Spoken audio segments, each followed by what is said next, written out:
এই যে দেখো তোমার জন্য কি এনেছি। আমি খাবো খাবো। কি এটা বলো তো? এটা কুরকুরে আমি খাবো। কুরকুরে এটা ভেঙে দেব? হ্যাঁ। খাবে তুমি?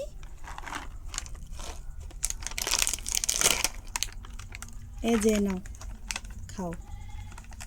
One one. হ্যাঁ খাও।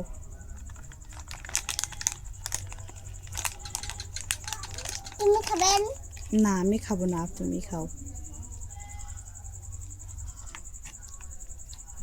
কেমন খেতে? খুব ভালো লাগছে। খুব ভালো লাগছে? হ্যাঁ। খাও, আরো খাও। গিলাস আনো। গ্লাস আনবো? কেন? পানি খাবো। পানি খাবে? আরো খেয়ে নাও, তারপরে পানি দিবা না।